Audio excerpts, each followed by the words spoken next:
Hi everyone, welcome back to my YouTube channel. I'm Dr. Manisha Bhesla, and those who are new to my channel, I'm a MD homeopathic physician, and today I have my own channel because I just want to share my knowledge with you all, and I hope it can be helpful for the students especially, because this was something which I lack, or I felt an urge that we should have some और few channels which are just dealing with our homeopathic part only, और जो हमें homeopathy के बारे में कुछ समझा सके, सिखा सके, because I know teachers are available, but अभी कॉलेज में और स्कूल में डिफरेंस होता है, स्पून फीड नहीं कराया जाता, आपको बहुत सारी चीज़ें खुद पढ़नी पड़ती है, समझना पड़ता है. So this channel is just a way to help you all. So through this channel I just want to impart my knowledge to all of you and want to help you all so that you can learn better and you can love homeopathy like the way I adore homeopathy. आप भी उस चीज़ को कर पाओ, उसके लिए सबसे important है उसको समझना. So materia medica, organon of medicine, repertory, homeopathic pharmacy, ये सब ऐसे चैप्टर्स हैं. बाकी तो इट्स वेरी कॉमन, हमारा सब एलोपैथिक पार्ट सेम है, बट ये जो 4 सब्जेक्ट है which make homeopathy उसको समझ आना बहुत ज़रूरी है. So today I'm going to talk about aphorism number 7, and 7 आपको तब समझ आएगा जब आपने already 5 और 6 पढ़ा है. The one who is new to my channel, please go and read aphorism number 5 and 6 and then come and learn about aphorism number 7, क्योंकि इट्स अ कंटिन्यूएशन. हम जो aphorism पढ़ रहे हैं वो कंटिन्यूएशन है. एक चीज़ से हमने समझा, फिर दूसरे पे हम गए, थर्ड पे हम गए. If I don't know previous one, then I cannot go forward. It's that simple. जैसे मैंने aphorism 7 के बारे में मैं बात कर रही हूँ, तो सबसे पहले वहाँ पे 2 चीज़ें आपको डील करनी है. दैट इज एक वर्ड है causa occasionalis, ठीक है. और aphorism 5 में हमने पढ़े थे एक्साइटिंग और फंडामेंटल कॉज, राइट. तो इसीलिए मैंने बोला ये कोरिलेटेड है, और आप पहले 5 और 6 पढ़ो तो आपको 7 भी समझ आ जाएगा. सो causa occasionalis है क्या, पहले ये पढ़ते हैं. Although the aphorism deal with totality of symptom, और इसका एक फुटनोट है, फुटनोट में बहुत सारी चीज़ें लिखी हुई हैं, सो हम उसको पार्ट बाय पार्ट पढ़ेंगे, उसको डिवाइड करके पढ़ेंगे so that it is easy for you. Now I'm going to talk about causa occasionalis. Causa occasionalis is nothing but the cause, exciting or maintaining cause. Definition और meaning हम जो causa occasionalis का है is exciting or maintaining cause. Exciting cause के बारे में मैंने already बता दिया आपको in aphorism 5. Now I am going to talk about the maintaining cause, क्योंकि हमने फंडामेंटल और एक्साइटिंग के बारे में बात करा था, but not the maintaining cause. Maintaining cause क्या होता है, मतलब थोड़ा बहुत जस्ट दिया है मैंने वहाँ पे भी. मेंटेनिंग कॉज क्या होता है, विच मेंटेन द डिजीज. वो हम ये भी बोल सकते हैं कि इट्स एन अवॉइडेबल कॉज होता है. नॉक्शियस इन्फ्लुएंस होता है, अवॉइडेबल नॉक्शियस इन्फ्लुएंस, ठीक है.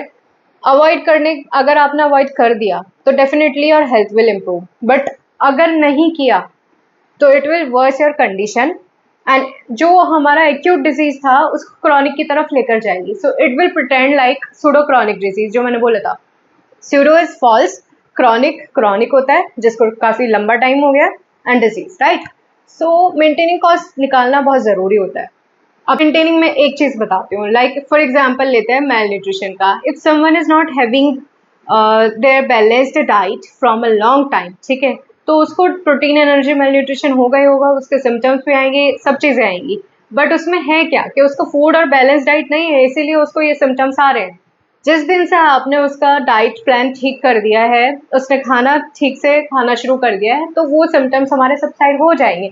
मतलब राइट अमाउंट ऑफ उसको प्रोटीन मिल रहा है, कार्बोहाइड्रेट मिल रहा है, एनर्जी, वाइटामिन, मिनरल, सब कुछ उसके डाइट में इंक्लूड कर दिया है, तो उसको वो सिम्टम्स नहीं आएंगे. And this is known as maintaining cause, ठीक है.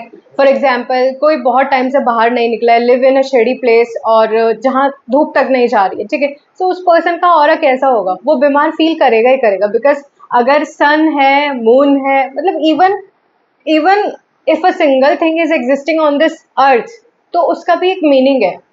So we get vitamin D from sunlight, right. तो जैसे समवन इज स्मोकिंग एंड उसकी वजह से उसको कफ है, तो क्या होगा, you have to ask the patient to stop smoking. धीरे धीरे करके उसके सिम्टम्स निकल जाएंगे. ऑफ कोर्स उसको ट्रीटमेंट चाहिए होगा क्योंकि बहुत टाइम हो गया है, राइट, मेंटेनिंग है, लेकिन वो एक मेंटेनिंग कॉज है. उस कॉज को हटाना बहुत ज़रूरी है टू इम्प्रूव द पेशेंट. आप चाहे कितना मेडिसिन कर लो, लेकिन अगर वो मेंटेनिंग कॉज बना रहेगा, the person is not going to improve. So this is the value of knowing the exciting और मेंटेनिंग कॉज। बहुत सारा डिफरेंस आ गया इस चीज में। दवाई सेलेक्ट करने के लिए हेल्प करेगा, पेशेंट का प्रोग्नोसिस कराने के लिए, मतलब उसका क्या प्रोग्नोसिस होगा, गुड बैड या ऐसा ही रहेगा, ठीक है, इन सब चीजों में हेल्प करता है। प्रोग्नोसिस के लिए होता है, थेरेपेटिक के लिए होता है, सब चीजों के लिए हेल्प करता है। So in short, aphorism 7, causa occasionalis dealing with exciting or maintaining cause. I have given you the examples. Now go and look in your books and try to learn. Right? अब aphorism 7 एक और चीज से deal करता है, that is totality of symptom. So what is totality of symptom? Aphorism 6 में हमने पढ़ा portrait of disease. Portrait of disease में क्या था कि signs और symptoms which are perceptible to the person, that is patient, to the observer, that is physician, and to the relatives, जो उसके आसपास हैं, वो जो symptoms बना रहे हैं उसका collection आपने किया, that is portrait of disease. But totality of symptom is different. Why? Portrait में तो आपने सब इकट्ठा करा है ना, ठीक है, but totality में क्या है, आपने qualitative और quantitative दोनों हैं, दोनों मैटर आपको मिलेंगे, क्वालिटेटिव सिम्टम्स भी होंगे, क्वांटिटेटिव सिम्टम्स भी होंगे, बट दोनों ही डिफरेंस करेंगे। Totality of symptom is not near a collection of symptom, मतलब पेशेंट आया, आपको सारी चीजें उसने बताना शुरू किया, मुझे हेडेक है, कफ है, मुझे ये है, वो है, सारे उसने आपको 4-5 सिम्टम्स बता दिए, फिर आपको डिटेल्स बता दी। तो ऐसा नहीं है, आपको उसमें से आप क्या करना है, यू हैव टू सीव आउट, छानना पड़ेगा, आपको छानना पड़ेगा कौन सा इंपॉर्टेंट है, कौन सा इससे रिलेटेड इसने बात करी है, नहीं करी है। So totality of symptom is the perceptible outwardly reflected picture of essence of disease, जो अंदर डिजीज सिम्टम्स चेंजेस लेकर आ रहे हैं और जो आउटवर्डली रिफ्लेक्ट हो रहे हैं as a sign and symptoms, उसको बोलते हैं टोटलिटी ऑफ सिम्टम्स। सो अगर हम ऑर्गेनन के अकॉर्डिंग जाएंगे, it is for the student जो फर्स्ट BHMS में है या सेकेंड थर्ड, आप कोई भी BHMS स्टूडेंट है, इट डजेंट मैटर आप फर्स्ट सेकेंड थर्ड ईयर में, क्योंकि हमें अंडरस्टैंडिंग होना चाहिए, चाहे मैं फाइनल ईयर में हूँ, लेकिन मुझे टोटलिटी ऑफ सिम्टम नहीं समझ में आता तो it doesn't matter, it doesn't matter, आपको वो क्लैरिटी तो चाहिएगी ना, क्योंकि आपको वो सब प्रैक्टिकली भी करना है अभी सब, right. So totality of symptom में अगर मैं ऑर्गेनॉन के अकॉर्डिंग जाऊंगी तो मुझे एक डेफिनेशन लिखनी पड़ेगी, दैट इज जो मैंने अभी बताया, outwardly reflected picture of internal essence of the disease, ठीक है, जो सारे सिम्टम्स साइंस हैं जो पेशेंट को आ रहे हैं, आप उसको बोलते हैं totality of symptom. But according to other stalwarts उसका क्या डेफिनेशन होगा, so student kindly note this, आपको वो भी पता होना चाहिए। फॉर एग्जाम्पल मैं एक आपको बताती हूँ, okay. So Hahnemann, doctor Hahnemann ने क्या बताया टोटलिटी को, the symptom are the outwardly reflected picture of internal essence of disease, that is the affection of vital force, मतलब कि वाइटल फोर्स में जो चेंजेस हो रहे हैं वो साइंस और सिम्टम्स के थ्रू जो आउटवर्डली पिक्चर रिफ्लेक्ट हो रही है उसको बोलते हैं totality of disease. That is the definition given by doctor Hahnemann, और यही चीज हमारे ऑर्गेनॉन ऑफ मेडिसिन में लिखी हुई है। बट अदर स्टालवर्ड्स ने उसको कैसे यूज किया है, कैसे बताया, उसका एक दो एग्जाम्पल मैं आपको दूंगी। स्टुअर्ट क्लोज ने क्या बोला है, the totality means all the symptom of case which are capable of being logically combined. सबसे इंपॉर्टेंट क्या है, capable of being logically combined, मतलब के हैफिजर्डली मैंने सिम्टम्स 1 2 3 4 करके नियर कलेक्शन करके बोल दिया this is totality of symptom. No, this is not the totality of symptom. Symptoms ऐसे सिम्टम्स जिनको आप लॉजिकली जब कंबाइन करें तो एक स्टेटमेंट बने और यूजफुल स्टेटमेंट बने, मुझे कहीं पे तो लेके जाए, डायग्नोसिस पर लेकर जाए, ठीक है, डायग्नोसिस पे लेके जाए, उसका इंडिविजुअल पे लेके जाए, उसका इंडिविजुअलाइजेशन हेल्प कराए, then it is the totality of symptom, otherwise it is not. Collection is not the totality of symptom. कभी भी पेशेंट ने जो सब कुछ बोला मैंने नोट डाउन कर दिया, उसको टोटलिटी नहीं बोलेंगे। Keep it clear in your mind, it is जो आपको हेल्प करे to reach some conclusion. Logically combine जब हम उसको कर रहे हैं तो एक कंक्लूजन की तरफ लेकर जाए, आपको थेरेपेटिकली आइडिया लगना चाहिए, ठीक है, मतलब मेडिसिन सिलेक्शन में भी हेल्प करे आपको कि क्या कैरेक्टरिस्टिक था उसमें, और आपका थेरेपेटिकली मतलब डायग्नोसिस में भी आपका हेल्प करे कि okay this is moving toward this particular diagnosis, उसको बोलते हैं totality of symptom. Logically combine into harmonious and consistent whole, have coherency and individuality, दोनों चीजें आ गई। इंडिविजुअलिटी तो यू नो होम्योपैथी सबसे पहले मैंने में बात होता है, लॉ ऑफ इंडिविजुअलाइजेशन बहुत इंपॉर्टेंट है। एवरीवन इज डिफरेंट, सब इंडिविजुअल है, सबका अपना तरीका है और कोई भी सेम नहीं है। That is why we always say कि अपना सक्सेस को दूसरे के सक्सेस से कंपेयर नहीं करो, because the person is not you and he cannot be you, you cannot be him. सबकी लाइफ बिल्कुल डिफरेंट है, वैसे ही all person all patient are different, so आपको वो इंडिविजुअलिटी, वो PQRS सिम्टम उसमें ढूंढना है टोटलिटी में। एंड PQRS क्या था? Uncommon peculiar rare symptom, right. वो PQRS सिम्टम आपको ढूंढना है और ऐसा टोटलिटी जिससे मुझे डायग्नोसिस का पता चले, सो दैट प्रोग्नोसिस भी मैं पता कर पाऊँ कि इस केस में कैसा प्रोग्नोसिस होगा, उसका इंप्रूवमेंट हम देख पाएँ। सो टोटलिटी ऑफ सिम्टम के ये फायदे होते हैं।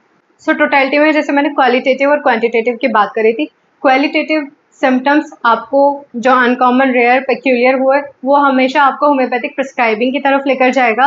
And when I talk about quantitative symptoms, तो वो कॉमन सिम्टम होता है of disease and it will help you to manage the case and to diagnose the case. I hope it is clear. It's so practical use of totality of symptom. First is diagnostic purpose. Diagnosis से आपको बीमारी का पता चलेगा क्या है, उसका prognosis कैसा होगा, उसका मैनेजमेंट कैसे करना है।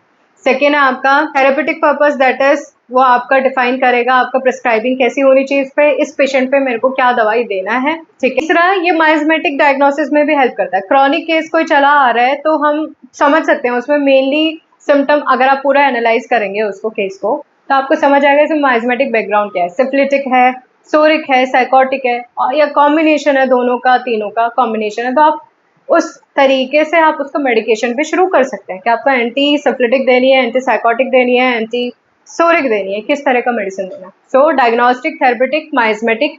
Now I am gonna talk about the next important thing in this aphorism is indisposition. देखो इंडिस्पोजिशन आप दो जगह पढ़ोगे, अफॉरिज्म नंबर 7 में पढ़ रहे हैं और अफॉरिज्म नंबर 150, डील विद इंडिस्पोजिशन। जब इंडिस्पोजिशन को समझना बहुत छोटी सी चीज है कि इंडिस्पोजिशन क्या होता है। It is a slight deviation from state of health with trivial symptom. Trivial मतलब छोटे मोटे एक दो सिम्टम्स के, हल्का सा स्टेट ऑफ हेल्थ में मतलब हेल्थ में हल्का सा चेंज आना, उसको बोलते हैं इंडिस्पोजिशन, ठीक है। डिस्पोजिशन में अगर आप वो एक्साइटिंग कॉज निकाल देंगे तो पेशेंट खुद के खुद इम्प्रूव हो जाता है, और एक्यूट केसेस में क्या होता है, हमें रेमेडी सेलेक्ट करने में हेल्प मिलता है। सो ये फायदा है इंडिस्पोजिशन के बारे में। बट अफॉरिज्म 7 में इंडिस्पोजिशन के एग्जाम्पल्स क्या क्या है, I am gonna talk about that.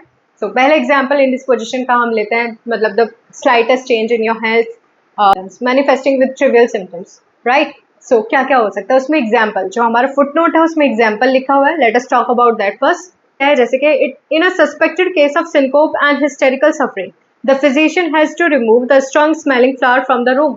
देखो not everyone is that sensitive, हम सबको पॉलन एलर्जी नहीं होती है, ठीक है, या सबको यू नो सिनकोप या हिस्टेरिकल सफरिंग नहीं होता है because of the smell of flowers, right. लेकिन अगर किसी पेशेंट को ऐसा है तो सबसे इंपॉर्टेंट क्या, आप हटा दो, रिमूव कर दीजिए उसको, एंड पेशेंट विल इम्प्रूव, उसको नहीं होगी वो सफरिंग, ठीक है। पहले एग्जाम्पल। दूसरा ही ऐसे ही दिया है इसमें, in case of inflammation of eye where a foreign body is causing the mechanical irritation. अगर कुछ फॉरेन बॉडी आई में चला गया है, ठीक है, मैकेनिकल इरिटेशन हो रहा है, उसकी वजह से इन्फ्लेमेशन होगा, फिर सिम्टम्स भी आएंगे। तो आपको फिजिशियन को पहले क्या करना है, आप उसके सिम्टम्स पे दवा दोगे, उससे पहले क्या करोगे यार, पहले उस मैकेनिकली जो इरिटेशन उसको हो रहा है, वो जो फॉरेन बॉडी गई है आई में, उसको तो रिमूव करो। अगर वो फॉरेन बॉडी वहीं के वहीं रहेगा तो और नुकसान होगा और वो इम्प्रूव भी नहीं करेगा। so, सबसे इंपॉर्टेंट है कि आप पहले उस चीज को रिमूव करिए। If there is bleeding from a torn artery, तो उसमें इंपॉर्टेंट क्या है, क्या मेडिसिन से वो ठीक हो जाएगा, वो ब्लड लॉस बंद हो जाएगा? नहीं, आपको वो लाइगेट करना पड़ेगा, आपको सूचर करनी पड़ेगी वो आर्टरी। अगर सूचर नहीं करेंगे, लाइगेट नहीं करेंगे उसको, तो क्या हो जाएगा, आप कितना मेडिसिन कर लो, कुछ भी दे दो, कार्बोवेज दे दो, सिनकोना दे दो, कुछ भी दे दो, बट वो कॉज तो वहीं के वहीं बना हुआ है, पेशेंट का ब्लड लॉस होगा ही होगा। So this is known as indisposition. इस एग्जाम्पल देखती हूँ, ओवर ईटिंग किया, उसकी वजह से स्टमक अपसेट हुआ, इंडाइजेशन शुरू हुआ। ओवर ईटिंग करें, आप शाम को खाना मत खाओ, एक टाइम का आप खाना बंद कर दिया, उस टाइम पे नहीं लिया अगर आपने, और आपने अपना सैलेड और इंक्लूड कर लिया, तो आपको वो इंडिस्पोजिशन मतलब वो ओवर ईटिंग की वजह से जो स्टमक डिस्कम्फर्ट था, पेन था, वो वैसे ही निकल जाएगा, आपको उसके लिए बहुत मेडिकेशंस की जरूरत नहीं पड़ेगी। This was about indisposition. और इंडिस्पोजिशन एक्यूट केस में हेल्प कर देता है, आप छोटा मोटा मेडिकेशन के साथ पेशेंट को इम्प्रूव कर सकते हैं। सो अफॉरिज्म 7 में एक फुटनोट में जो हमारा एक तो मैंने बताया इंडिस्पोजिशन पार्ट से डील करता है, दूसरा symptomatic treatment that is in enantiopathy, और एंटीपैथी भी हम बोलते हैं, that deal with the opposite. Like हमारा है similia similibus curentur, that is similar cure similar, right.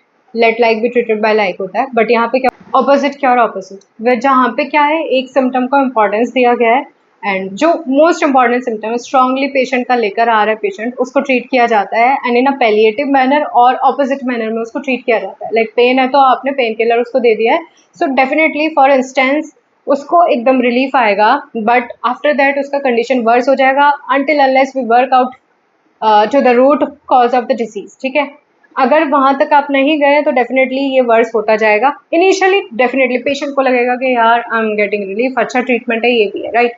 लेकिन सारे mode of treatment like allopathic, homeopathic, antipathic, isopathic, सब में ना अपना मेरिट है, डीमेरिट है. सो मेरिट क्या है हमारे एंटीपैथिक का? इमरजेंसी कंडीशन में हमें वो पैलिएटिव ही तो चाहिए. इमरजेंसी कंडीशन में होम्योपैथी वर्क नहीं करेगी, हमें वहाँ पे एंटीपैथी ही चाहिएगा, वो पैलिएशन ही चाहिए. But when I talk about the acute and chronic case of disease, when I talk about the healing, when I talk about the cure from the root, then homeopathy will work. So it is a general system of medicine जो हमें चाहिए, ठीक है, and homeopathy वहाँ पे काम करती है. बट इन ओल्ड स्कूल क्योंकि उतना नॉलेज नहीं था, अभी हम कंपेयर करें एलोपैथिक एट दैट टाइम और अब ज़मीन आसमान का डिफरेंस है. And we know the importance of allopathy, surgery का, सब चीज़ों का हमें पता है ना क्या इंपॉर्टेंस है, क्योंकि जहाँ पे जिस चीज़ का इंपॉर्टेंस है वहाँ पे वही सिस्टम ऑफ मेडिसिन काम करेगा. इसीलिए we all talk about the integrated approach. It is not only homeopathy, it is not only allopathy और नेचुरोपैथी, एंटीपैथी. ठीक है, आज का जो ज़रूरत है वो है ऑल इंटीग्रेटेड अप्रोच. होम्योपैथी भी चाहिए where the disease is very chronic in nature. ठीक है, बहुत सारी चीज़ों में वहाँ पे तो रूट कॉज से लेके homeopathy work really well even in case of acute disease also. But जहाँ पे हमारी इमरजेंसी है वहाँ पैलिएटिव ट्रीटमेंट के लिए हमें चाहिए ही चाहिए एंटीपैथिक ट्रीटमेंट. ठीक है, और जहाँ पे हमारा सर्जिकल डिजीजेस के साथ डील करना है वहाँ पे यू हैव नो ऑप्शन, वहाँ पे आपको जाना ही पड़ेगा एलोपैथिक साइड पे, राइट. सो सब चीज़ का अपना प्रोज एंड कॉन्स है. So you have to understand we can not hate any pathy, not at all, because आज के ज़माने में अगर आपको जीना है, हेल्दी रहना है, तो आपको सब चीज़ें समझ आनी चाहिए. And so as a homeopath my suggestion is also, because it is not like I can cure each and everything, but definitely मेरा एक जेनर है जहाँ पे मैं काम कर सकती हूँ. और एलोपैथ साइड की बात करें तो उनका एक अपना जेनर है जहाँ पे वो काम कर रहे हैं, राइट. सो इसीलिए आज इंटीग्रेटेड अप्रोच की बात की जाती है. एंड एंटीपैथी के बारे में मैंने आपको बता दिया, but I am gonna deal with this part in another video, वहाँ पे हम डिटेल में बात करेंगे. सो जस्ट मैं आप याद रखो 7 में क्या क्या था. It deals with causa occasionalis, totality of symptom, indisposition and antipathic treatment. ठीक है, देखो एंटीपैथिक ट्रीटमेंट को डॉक्टर हैनमन ने एलेबरेट करा फॉर्जम 59 में. ठीक है, तो 50 के बाद जो हम डील करेंगे उसमें मैं आपको बताऊंगी, या फिर अभी डिफरेंट मोड ऑफ ट्रीटमेंट हम पढ़ेंगे तब मैं आपको इसको पूरा डिटेल में बताऊंगी. टिल देन जस्ट अंडरस्टैंड कि it deal with one symptom only, और उसी के बेसिस पर प्रिस्क्रिप्शन करना in a palliative manner and to suppress और इंस्टेंट रिलीफ पेशेंट को देता है. That is all antipathic enantiopathic या फिर पैलिएटिव ट्रीटमेंट के बारे में बात की गई है. and it deal with the contraria contraris cure. ठीक है, that is opposite cure opposite. So this was all about aphorism number 7, and I will be back with another video. Till then, take care of yourself, and if you like my video, please share and subscribe.